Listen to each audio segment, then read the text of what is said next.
한 번에 합격하기 전산회계 1급 8번째 시간입니다. 자, 이번 시간에는 우리 재고자산의 상품 재고장인데요. 실제로 우리가 그 재고장을 작성하는 경우는 없고 실제로 계산하는 그런 방식에서 시험 문제를 풀게 되는데요.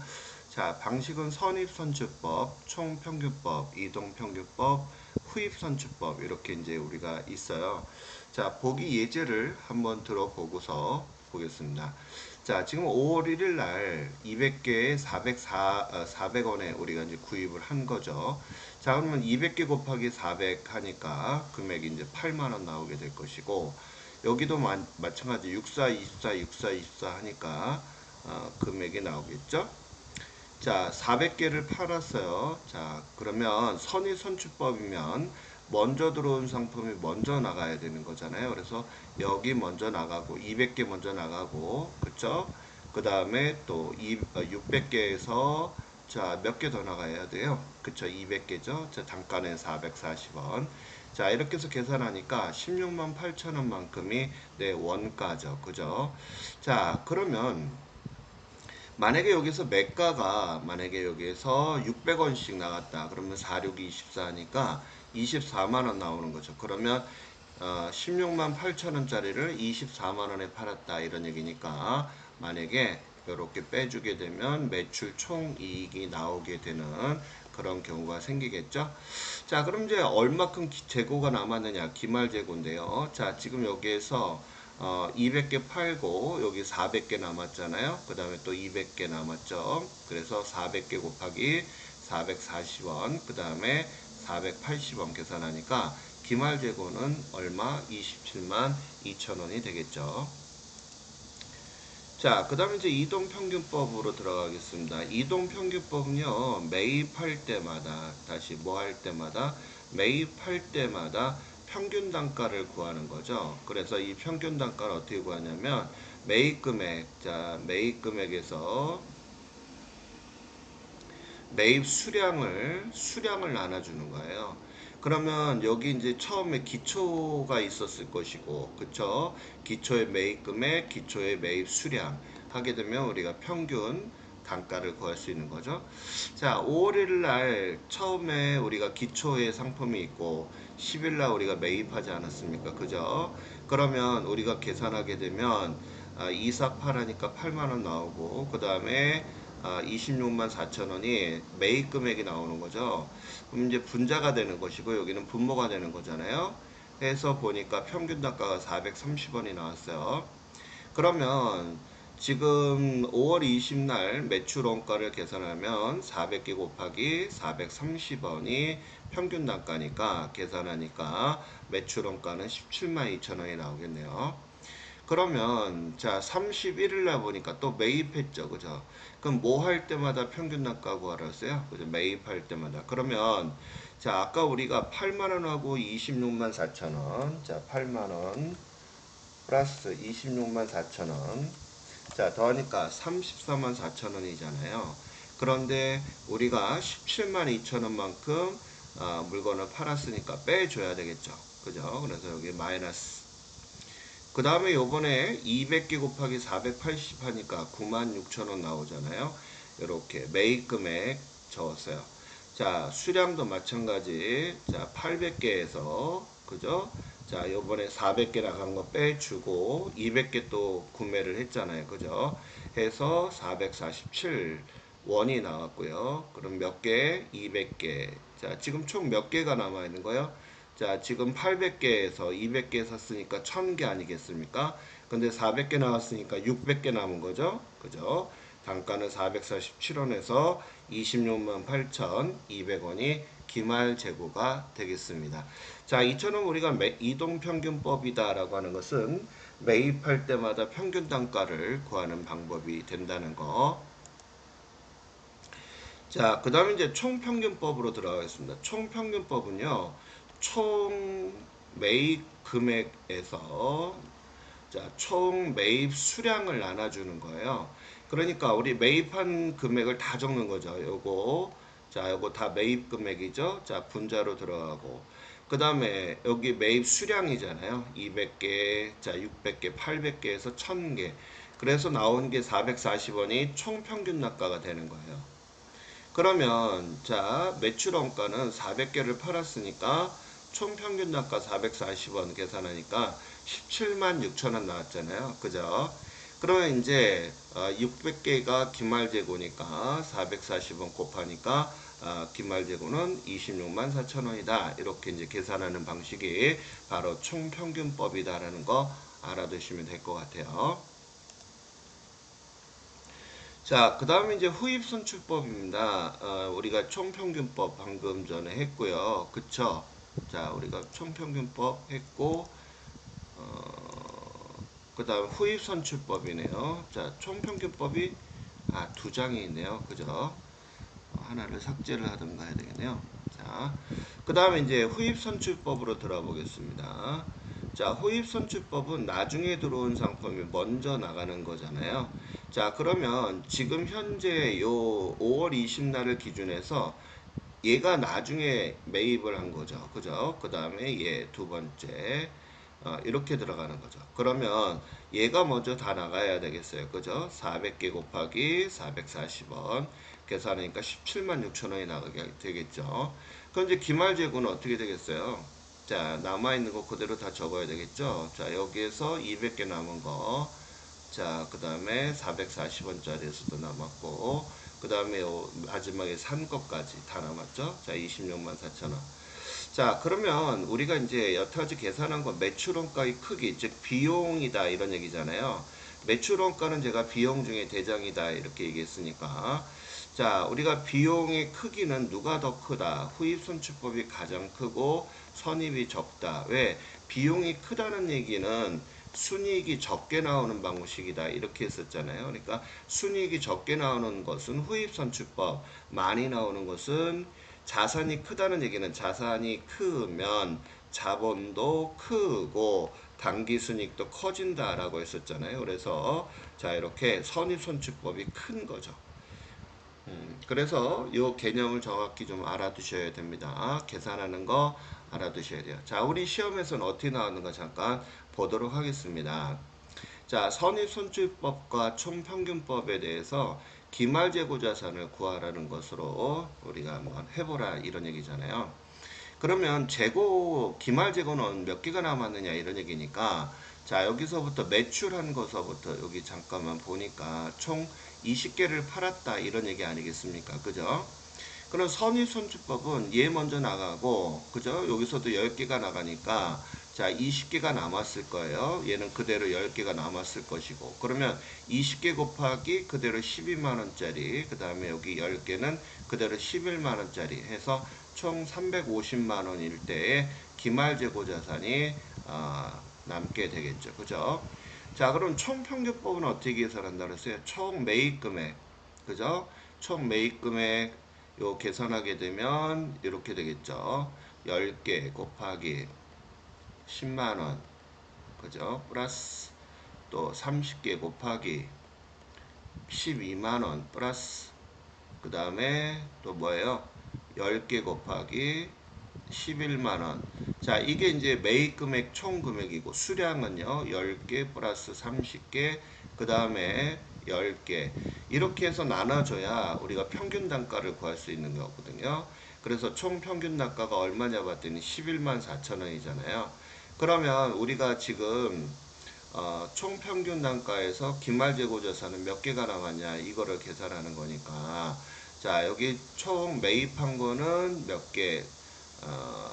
50개잖아요. 50개에서 20개가 나갔으니까 총 몇 개? 30개가 남았겠죠. 그죠? 그럼 11만 4천 원에 계산하니까 342만 원이 기말재고자산이 된다. 이런 얘기예요. 그래서 골라내게 되면 정답은 3번이 되는 형태가 돼서 이렇게 계산하는 문제가 시험 문제 출제된다는 점을 알아두시기 바랍니다. 자, 또 같이 한번 볼까요? 재고자산에 대해서 미착 상품을 모두 매입하는 상품으로 운송 중에 있는 것으로 가정한다. 이렇게 나와 있어요. 자, 그러면 지금 현재가 도착지 인도 조건이에요. 그러면 도착지 인도 조건은 지금도 자 도착을 하게 되면 내 상품으로 보겠다라고 하는데 아직 도착을 하지 않았으니까 우리가 기말 재고에 포함하면 안 되겠고요. 선적지 인도 조건은 이미 선적을 마치고 지금 오는 중에 있잖아요. 그러니까 요 금액은 기말 재고로 포함을 해줘야 되겠죠.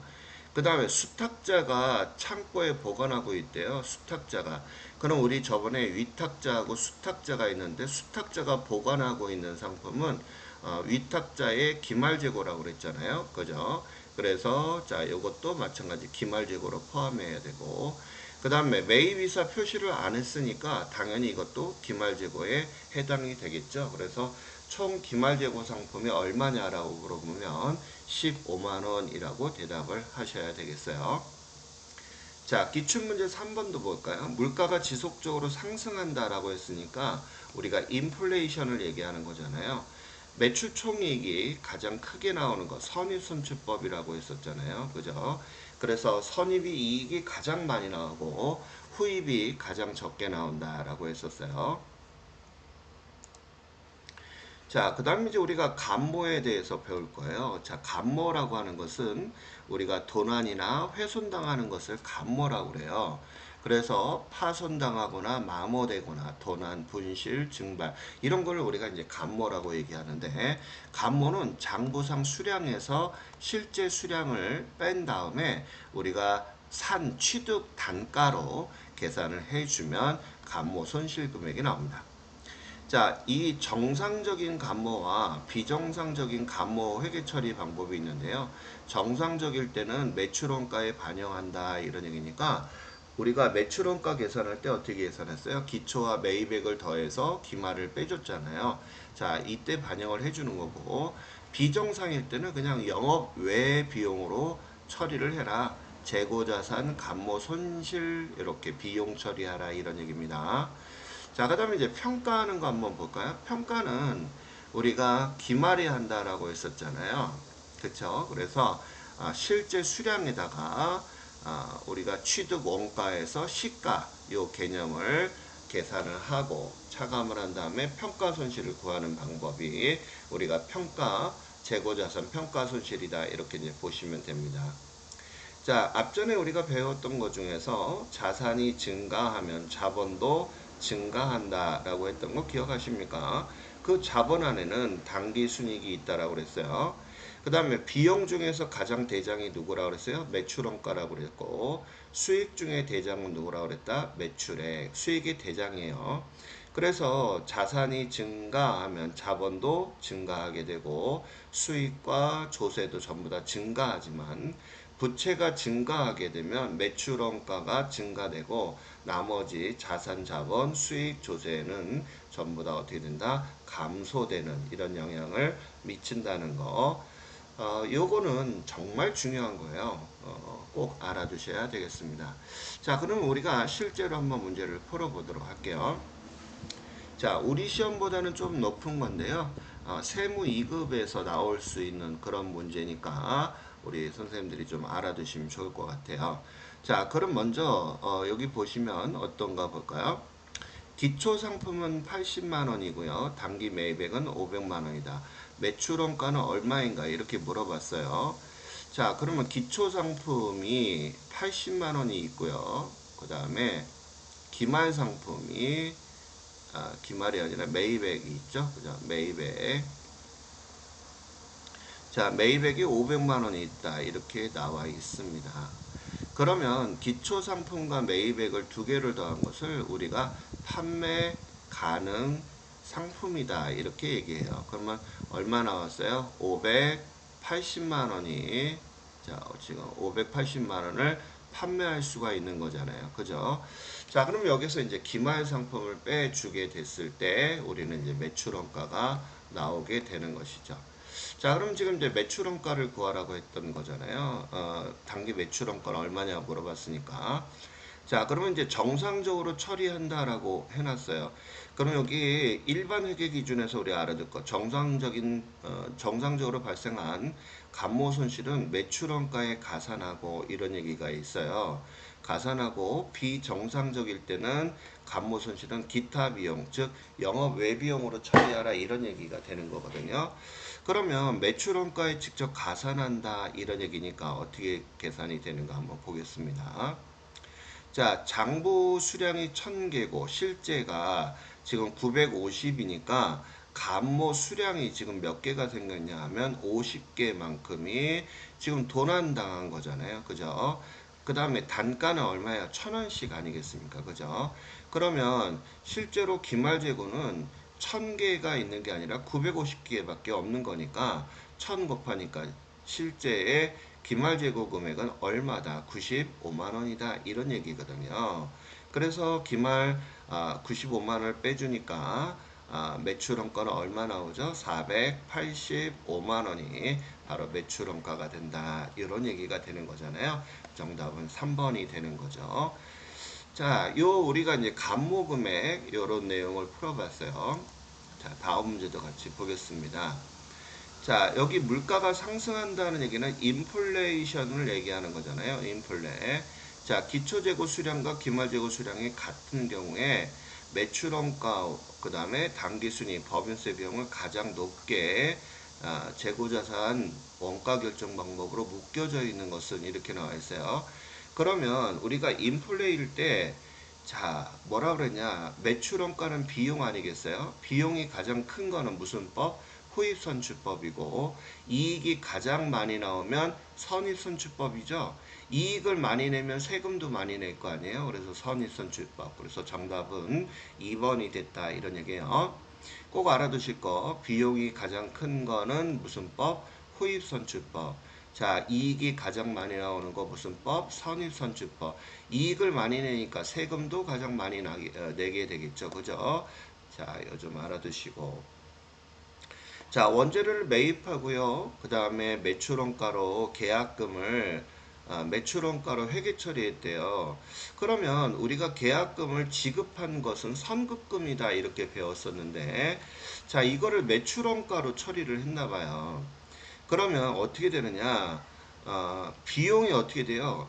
매출원가를 했으니까 비용이 커지게 되겠죠. 선급금은 자산인데 자산은 줄어들게 되고 비용이 커져 버려요. 그러면 비용이 커지면 어떻게 되죠? 부채가 증가하게 되고 나머지 자산, 자본, 수익 얘네들은 전부 다 뭐가 돼요? 감소되는 당기순이익도 감소가 되는 이런 현상이 벌어진단 말이에요. 그러니까 그런 것을 찾아라 이런 얘기니까 자 어때요? 이익이 과소된다라는 걸 찾아야 되겠죠. 자산도 과소되고 자본도 과소가 된다. 이런 지문이 맞는 지문이 되겠죠. 그래서 4번이 정답이 되겠습니다. 자, 다음 기말 평가할 때 저가법으로 우리가 할 때 틀린 것을 골라라 이런 얘기가 나와 있는데 자, 우리가 좀 어려운 문제예요. 이거는 이제 세무 2급에 관련된 문제인데 우리가 저가법으로 평가를 할 때 재고자산 평가 충당금의 환입은 영업의 수익으로 처리하는 게 아니라 매출원가에서 차감한다는 거 꼭 기억을 해 주셨으면 좋겠어요.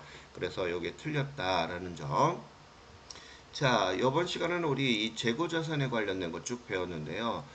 제가 이거 기출문제도 다시 한번 찍어서 들어갈 텐데, 공식이라든지 개념, 이런 것도 정확히 우리가 알아두시면 좋을 것 같습니다. 자, 수업하느라 수고하셨어요. 감사합니다.